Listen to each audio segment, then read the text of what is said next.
நம் அரண்மனை வாயிலின் முன் அழுத கண்களோடும் தலைவிரி கோலத்துடன் ஒரு பெண் வந்து நிற்கிறார். அப்படியா? அந்த பெண்ணிற்கு என்ன துயரமோ கேட்டாயா? கேட்டேன் மன்னவா. அதை பற்றி உங்களிடம் தான் கூற வேண்டும் என்று சொன்னார். அவள் உங்களிடம் நீதி கேட்டு வந்திருப்பதாக கூறினார்.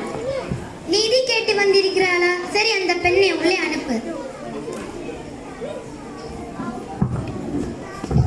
இளங்கோடி போன்ற பெண்ணே, அழுத கண்களுடன் நம்மை காண வந்த காரணம் என்ன? நீ யார்? உனக்கு என்ன வேண்டும்?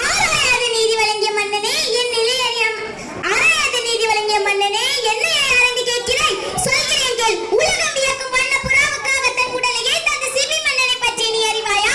பாற்போற்றும் பசுமை மக்கள் தெய்வம் என வணங்க அதன் கற்றை தேர்காலில் இட்டுக் கொன்ற தன் மகனையும் அதே தேர்காலில் இட்டுக் கொன்றானே மனுநீதி சோழன், அவனை பற்றி நீ அறிவாயா? பெண்ணே, நான் கேட்ட வினாவுக்கு நீ இன்னும் விடை கூறவில்லை. அதை விட்டுவிட்டு நீ வேறு எதையோ கூறிக்கொண்டிருக்கிறாய். நிலைமை தெரியாத மன்னனே, என் நிலையறியாமல் தானே இப்படி பேசுகிறாய்? நான் இதுவரை கூறிய பெருமை மிக்க சோழ மன்னர்கள் வாழ்ந்த புகார் நகரமே எனது ஊர். அப்போர் பழி இல்லா சிறப்பினுடைய புகழ் மிக்க மாசாத்துவான் மகனாகிய கோவலன் என்பவனின் மனைவி நான். ஓ, இப்போது புரிகிறது. அந்த கோவலனின் மனைவியா நீ?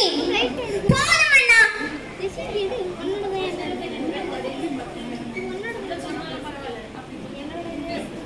போதும் அண்ணா. என் கணவனை இகழ்வதற்கு உனக்கு என்ன தகுதி உள்ளது? ஊழினை பெயர்ந்தால் உன் ஊருக்கு வந்து என் கால் சிலுவை வைக்க வந்த என் கணவனை அநியாயமாக கொண்டு விட்டாயே. நீ செய்தது தகுமா?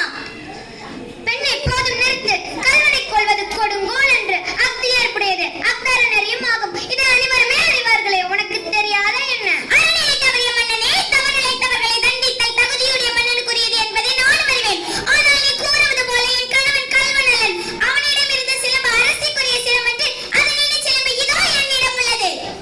பெண்ணே, நீ சொல்வது உண்மைதானா? உண்மையாய் அரசைக்குரிய சிலம்பு பரமுத்துக்களால் ஆனது. ஆண்டோர் நிறைந்த அவையினிலே அனைவருக்கும் உண்மையை உணர்த்துகிறேன். யார் அங்கே கோவலனிடமிருந்து கைப்பற்றிய அச்சிலம்பை இங்கு கொண்டு வாருங்கள். பெண்ணே, இதோ உன் கணவனிடமிருந்து கைப்பற்றிய சிலம்பு. நீதி தவறாதவன் என்று உன்னையே கூறிக்கொள்ளும் மன்னனே, ஒரு தவறும் செய்யாத என் கணவனை கொன்றது உன் அறநிலைக்கு இலக்கு என்று இதோ மெய்ப்பிக்கிறேன். இங்கே பார். தவறிழைத்து விட்டேனே. பிற சொல் கேட்டு பெரும்பிழை செய்தேனே. யானோ அரசன், யானே கள்வன்.